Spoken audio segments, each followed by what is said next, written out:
Hello friends, कैसे हैं आप सभी। उम्मीद करता हूं कि आप सब अच्छे होंगे और आप अपनी पढ़ाई को एक नया आयाम दे रहे होंगे। दोस्तों, आज के इस वीडियो में हम बात करने वाले हैं जियोग्राफी के बारे में, भूगोल के बारे में। कहने का मतलब है कि सिलेबस कि भूगोल का सिलेबस क्या है, उसमें हमें क्या क्या पढ़ना होता है, ये सब जानने वाले हैं इस वीडियो में। दोस्तों, अगर आप सेल्फ स्टडी कर रहे हैं या फिर सेल्फ स्टडी करने की सोच रहे हैं, तो आपको चाहिए कि आप एक सही दिशा में कार्य करें, सही दिशा की रणनीति बनाएं। इसके लिए आपको चाहिए कि आप उस सिलेबस उसका जान जाएं, कौन सा सब्जेक्ट आप पढ़ रहे हैं, उसमें क्या क्या पढ़ना है। ये होती है एक अच्छी रणनीति। तो इसके अंतर्गत हमें भूगोल में क्या क्या पढ़ना होता है, मैं आपको थोड़े से क्लियर कर देता हूँ। दोस्तों, भूगोल में हमें तो एक पढ़ना होता है वर्ल्ड जियोग्राफी, जिसे हम विश्व भूगोल कहते हैं, वर्ल्ड जियोग्राफी। उसी में अलग पढ़ना होता है हमें इंडियन जियोग्राफी। ठीक है। और इन दोनों में हमें पढ़ना होता है, एक तो पढ़ना होता है फिजिकल जियोग्राफी। एक मिनट, क्या पढ़ना होता है? Physical geography. Physical geography. और एक पढ़ना होता है हमें पॉलिटिकल जियोग्राफी। Political geography. तो इस तरह से हमें ये पढ़ने होते हैं। तो इसी में भूगोल में हमें पहले शुरुआत करते हैं भौतिक भूगोल के बारे में। मैं अगर इतना कर दूं तो क्या आपको सभी को अच्छे से दिखाई दे रहा है? अगर नहीं दिखाई दे तो मैं ऐसा करता हूँ कि इसको बड़ा कर देता हूँ, जिससे कि आप सभी को एकदम स्पष्ट हो जाए, दिखाई दे। तो हमें भौतिक भूगोल के बारे में पहले तो देखना है भू आकृति विज्ञान। ठीक है। और इसके अंतर्गत ये एक टॉपिक है, और इसके अंतर्गत जो है उसे सब टॉपिक कहते हैं कि उसके अंतर्गत हमें ये पढ़ना है। भू आकृति विज्ञान के अंतर्गत हमें पढ़ना है पृथ्वी की उत्पत्ति, कि पृथ्वी की उत्पत्ति कैसे हुई, क्या इसके चरण रहे, किस प्रकार से पृथ्वी एक आग के गोले से एक स्थल के रूप में बना, जिससे कि जीवन संभव हो पाया। फिर हमें पढ़ना है प्रारंभिक सिद्धांत, फिर आधुनिक सिद्धांत, स्टार फॉर्मेशन, जिसे हम हिंदी में कहते हैं तारों का निर्माण। देखिए दोस्तों, ये पीडीएफ थोड़ा इंग्लिश में था और मैंने इसको थोड़ा सा ट्रांसलेट किया है, तो आप सब ज़्यादा चिंता ना करिएगा, मैं इसको एक्सप्लेन कर दूंगा हिंदी में। फिर हमें ग्रहों का निर्माण पढ़ना है कि ग्रह कितने हैं, उनकी रचना कैसी है, किस प्रकार से वे निर्मित हुए हैं, क्या क्या उसमें अधिकता है, किन गैसों की मात्रा अधिक है, क्या खनिज हैं, ये सभी हमें इसमें पढ़नी होती है। फिर हमें पढ़ना होता है सौर प्रणाली, जिसे हम कहते हैं सोलर सिस्टम। और उसी में हमें अगले पॉइंट पढ़ना होता है पृथ्वी का विकास। और आगे पढ़ना होता है स्तरित संरचना। इसमें 5 परतें होती हैं। जैसे वायुमंडल में 5 परतें कहते हैं कि क्षोभ मंडल, समताप मंडल, फिर उसके ऊपर होती है मध्य मंडल, उसके ऊपर आयन मंडल, और सबसे ऊपर कौन सी होती है? बाह्य मंडल। तो ये 5 परतों के बारे में पढ़ना है। उसके अंतर्गत उनकी रचना, संरचना और उनके गुणों के बारे में हमें पढ़ना है, विशेषताएं क्या है इनके बारे में पढ़ना है। जैसे कि मैं आपको छोटा सा बता दूं कि मौसम संबंधी जितनी भी घटनाएं होती हैं वो क्षोभ मंडल में होती है, और उसके ऊपर समताप मंडल में क्या होता है? ताप स्थिर रहता है, और एक तरह से वहाँ पर वायुयान के मतलब ये वायुयान के आने जाने के लिए वो एक अनुकूल दशाएं उत्पन्न करता है, अनुकूल दशा वहाँ पर होती है, जिससे कि वायुयान किस मंडल में उड़ते हैं? समताप मंडल में। उसके ऊपर होता है आयन मंडल। जैसे कि आपने एफएम सुना होगा, जो रेडियो होता है, एफएम होता है, या फिर कई ऐसे सेटेलाइट मोबाइल फ़ोन्स हैं जो कि आपने देखा होगा ट्रैफिक पुलिस के पास या फिर ऐसे पुलिस के पास होती हैं, जो कि सेटेलाइट से होती हैं। वो कहाँ मतलब एक तरह से कह सकते हैं कि वो आयन मंडल में क्या आ जाता है? रेडिएशन वहाँ से टकरा करके उनके मोबाइल में आता है, तो वो आयन मंडल हो जाता है। फिर मध्य मंडल के बाद आयन मंडल आता है, और आयन मंडल के बाद बाह्य मंडल आता है। तो ये 5 परतें हैं जिसको कि आपको विस्तार से पढ़ना होगा। फिर हमें पढ़ना है स्थल का विकास। फिर हमें पढ़ना है वातावरण का विकास, कि वातावरण कैसे बना है, इसमें क्या क्या गैस की अधिकता है, गैसों की मात्रा कितनी है, किसके कम होने से क्या प्रभाव पड़ेगा, ये सब हमें पढ़ना होता है। फिर हमें पढ़ना है जल मंडल का विकास, कि जल मंडल कैसे बने हैं, नदियाँ, झील, ये सब पढ़ना होता है, सागर, महासागर। ठीक है। फिर हमें पढ़ना है पृथ्वी का भूवैज्ञानिक इतिहास, कि भूमि कैसे बनी, इसके बारे में इसका जो इतिहास है वो हमें पढ़ना होता है। फिर हमें पढ़ना होता है पृथ्वी। पृथ्वी कहने का मतलब है जिस पर हम रहते हैं उसके बारे में हमें संपूर्ण जानकारी होनी चाहिए, इसीलिए पृथ्वी को इस सिलेबस में जोड़ा गया है।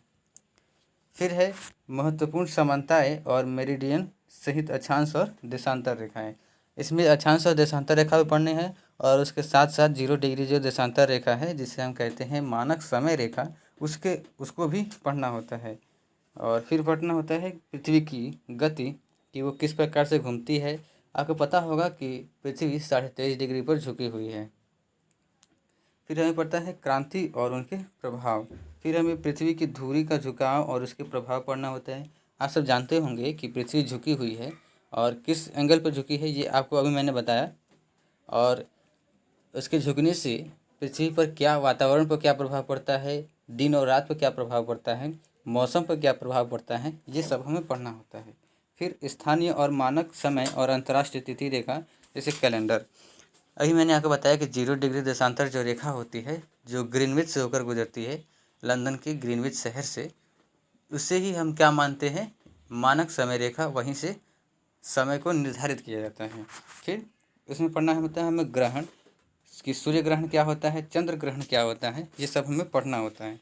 फिर हमें पढ़ना है इसी में जीवन की उत्पत्ति, कि पृथ्वी पर जीवन की उत्पत्ति कैसे हुई, किस प्रकार से छोटे से जीव से होते हुए एक मानव जैसा जीव का विकास हुआ। इस तरह से हमें सभी जीवों के बारे में, मतलब उनके उत्पत्ति के बारे में पढ़ना होता है। फिर भूवैज्ञानिक समय का पैमाना, जैसे कि आपने सुना होगा कि पृथ्वी जब गोला था, फिर उसके बाद टेसी सागर, ये सब आपने सुना होगा, गोंडवाना लैंड, अंगारा लैंड, इसमें मेजियोथिक मुझे उस युग का नाम नहीं याद आ रहा है, वो सब युग होते हैं। इसका जो समय है वो सब हमें पढ़ना होता है। फिर हमें पृथ्वी का आंतरिक भाग पढ़ना होता है, कि पृथ्वी की आंतरिक संरचना कैसी है।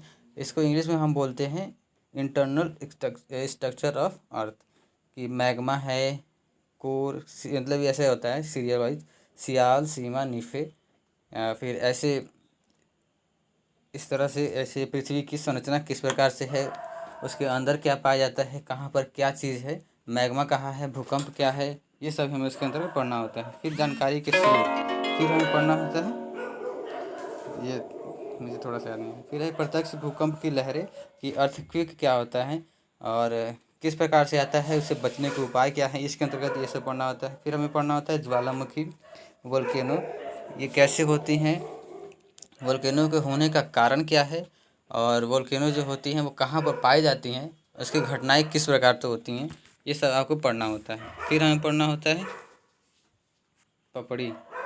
पपड़ी का कहने का अर्थ है ये पृथ्वी की ऊपरी जो सतह है उसके बारे में। फिर आच्छादन, फिर इसका सार क्या होता है, ये सब पढ़ना होता है, ठीक है। फिर इसी में हमें पढ़ना होता है भूविज्ञान, और उसमें हमें क्या पढ़ना होता है, खनिज पदार्थ, कि कौन से खनिज पदार्थ कहाँ पर पाए जाते हैं, उन खनिज पदार्थ के अयस्क जो हैं उनसे क्या निकलता है, जैसे कि हेमेटाइट अयस्क हो गया, लेटराइट, ये सभी अयस्क जो हैं इनसे क्या कौन से पदार्थ, कौन से धातुएं बनती हैं। फिर पृथ्वी की पपड़ी में प्रमुख तत्व, की पृथ्वी के ऊपरी जो पपड़ी है उस पर कौन कौन से खनिज पदार्थ पाए जाते हैं, कौन कौन से प्रमुख तत्व पाए जाते हैं, खनिज, क्वार्टज, पायरोक्सिन, एम्फीबोल, ये सभी हमें पढ़ना होता है इसके अंतर्गत, ठीक है। फिर इसमें पढ़ना होता है भौतिक विशेषताएं, फिर क्रिस्टल, फॉर्म, दरार, फ्रैक्चर, स्ट्रक्चर, रंग, स्ट्रिक, ये सही पढ़ना होता है किसी अंतर्गत, भूविज्ञान के अंतर्गत। फिर पारदर्शिता, संरचना, कठोरता, विशिष्ट गुरुत्व, फिर धातु, खनिज, लौह, कीमती लौह और अलौह, अर्थात लौह अयस्क जो होते हैं इनके बारे में पढ़ना होता है। फिर धातु खनिज जो है वो सल्फर, फास्फेट, सीमेंट, चट्टानें, खनिजों का कुल, तो चट्टानें कहाँ पर क्या पाई जाती हैं, ये सभी हमें पढ़ना होता है। फिर इसमें शिला, चट्टान और भू आकृति, चट्टान और मिट्टी, मिट्टी में हमें बहुत कुछ पढ़ना होता है, जैसे कि लेटराइट मिट्टी, मिट्टी के मतलब जितने प्रकार होते हैं वो पढ़ने होते हैं। फिर मिट्टी में कौन सी फसल उगाए जाते हैं ये पढ़ना होता है। फिर मिट्टी का जो क्षरण होता है उससे बचने के क्या उपाय हैं, या क्षरण क्यों होता है, ये सभी हमें इसके अंतर्गत पढ़ना होता है। ऐसा नहीं है कि इसमें जो एक पॉइंट दिया है, जैसे मिट्टी दिया है, केवल मिट्टी ही नहीं पढ़ना है कि पृथ्वी की ऊपरी सतह जो होती है उसे मिट्टी कहते हैं, बस यही नहीं पढ़ना है। इसके अंतर्गत ये भी पढ़ना है कि मिट्टी के प्रकार कितने हैं, मिट्टी के क्षरण कैसे होती है, उनसे जो क्षरण होता है उससे निपटने के क्या उपाय हैं, और वर्तमान में मतलब भारत में या विश्व में किस प्रकार से कौन सी मिट्टी कहाँ पर पाई जाती है, ये सभी हमें पढ़ने होते हैं, और ऐसे पढ़ने से ही सिलेक्शन मिल सकेगा। फिर चट्टानों के परिवार की चट्टानें कितने प्रकार की होती हैं, आताशी, गाद, रूपांतरित, शिला चक्र। फिर हमें पढ़ना होता है भूकंप।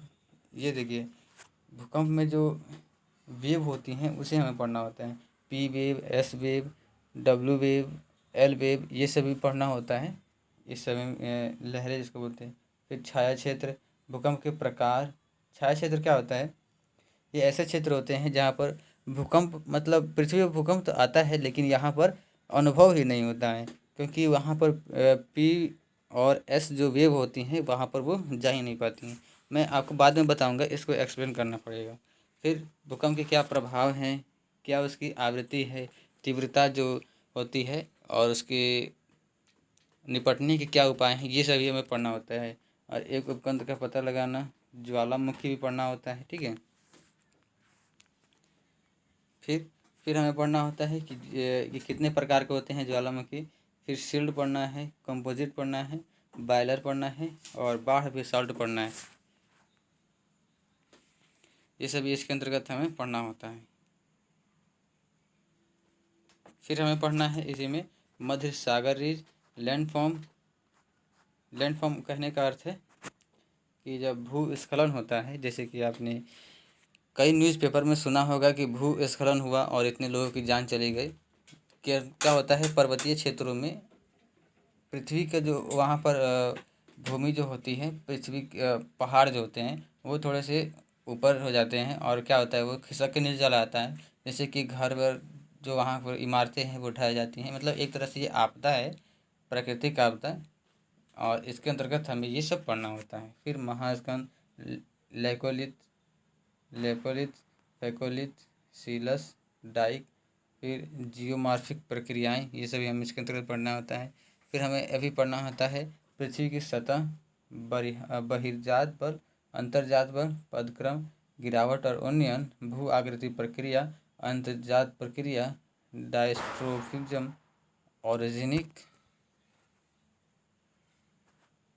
फिर हमें पढ़ना है एपियोजेनिक, भूकंप, प्लेट की हलचल, क्योंकि प्लेट के कारण ही भूकंप आता है, जो ओशियनिक प्लेट होती हैं, और कॉन्टिनेंटल प्लेट होती है, महाद्वीपीय महासागरीय प्लेटें।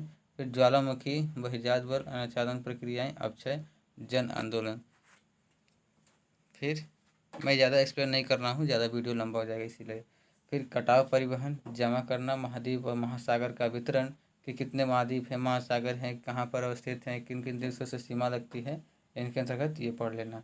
फिर सिद्धांत, महाद्वीपीय सिद्धांत, महासागर सिद्धांत, फिर महाद्वीपीय बहाव सिद्धांत, अल्फ्रेड वेगनर जो उन्होंने एक जियोलॉजिस्ट थे, उन्होंने कई सिद्धांत दिए हैं। महाद्वीपीय सिद्धांत उन्होंने दिया था कि प्लेट टेक्टोनिक किस प्रकार से मतलब प्लेट विवर्तन होता है, इसके लिए क्या क्या जिम्मेदार हैं, ये सब। फिर पेंजिया, पैंथलासा, लॉरेशिया, गोंडवाना, अभी मैंने आपको बताया था कि ये पृथ्वी था, पेंजिया, पैंथलासा, टेथिस सागर, ये सब आप बाद में पढ़ेंगे, अभी केवल सिलेबस जान लेते हैं। फिर हमें पढ़ना होता है महाद्वीपीय समर्थन में साक्ष्य, बहाव सिद्धांत, आराफिट, महासागर में समान आयु की चट्टानें, ये विश्वास, ये क्या है, प्लेसर जमा, जीवाश्मों का वितरण, बहाव के बल,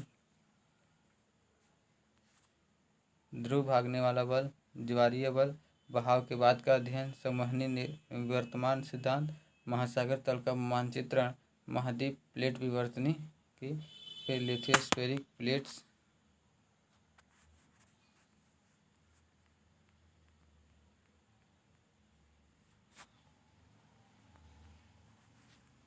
फिर इसमें पढ़ना होता है मुख्य प्रमुख प्लेट, माइनर प्लेट, प्लेट की किनारी, विभिन्न सम्मिलित परिवर्तन, प्लेट चलन की दर,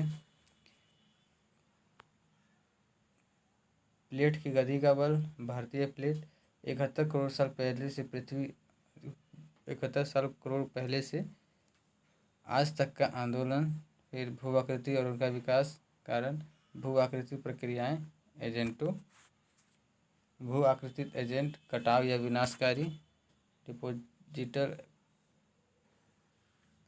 एजेंट और उनके प्रभाव, हवा पढ़ना होता है कि हवा कितने प्रकार की होती हैं, संवहनीय, स्थलीय, पर्वतीय, पठारी, ये सब हवाएं, बहता पानी, भूजल, लहरें और धाराएं, ग्लेशियर हवाएं, गर्म रेगिस्तान में 2 प्रमुख एजेंटों में एक, फिर कारण, फिर अपस्फीति, घर्षण प्रभाव, अपरदन, भू आकृतियाँ, पडमेंट, पेड़ी मैदान, समुद्र तट, अपस्फीति, खोखले और गुफाएं, mushroom, table and pedestal rocks, निक्षेपों, भू आकृतियाँ, बर्तन, सिप, अणुवृत्त आकार का आड़ा, अनुदैर्ध्य, बहता पानी, आर्द्र क्षेत्र, 2 घटक, ओवर लेंस फ्लो शीट, रैखिक प्रवाह स्ट्रेम्स, चरणों, दिवा पर्वत उड़ा, अपरदन, भू आकृतियाँ, घाटियाँ, रील्स, गलीज।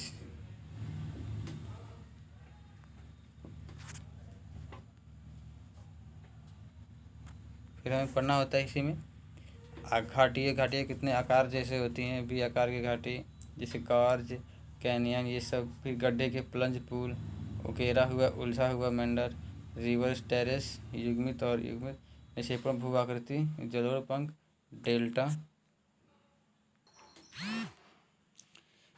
आपको अभी ये थोड़ा सा कम समझ में आएगा, लेकिन जब आप सिलेबस को पढ़ेंगे, जब आप सिलेबस को पूरा पढ़ने लगेंगे, टॉपिक टू टॉपिक और नोट्स बनाने लगेंगे, तब आपको समझ में आएगा कि ये सब क्या है। फिर डेल्टा पढ़ना होता है कि नदियाँ सागर से मिलने से पहले जो ज़मीन होता है उसमें फैल जाती हैं, डेल्टा क्षेत्र का निर्माण करती हैं, ये सब इसमें पढ़ना होता है। फिर फ्लोट मैदान, पॉइंट बार्स, प्राकृतिक वेवेस, ये मतलब अंडर कट बैंक की पर्ची, ये पता नहीं क्या, ये सब ध्यान मत देना इस पर। ऑक्सबर्ग झील, ब्रेडेज चैनल, भूजल, पारगम चट्टानें, टपकन, बिस्तर के मैदान, चूना पत्थर और डोलोमाइट क्षेत्र,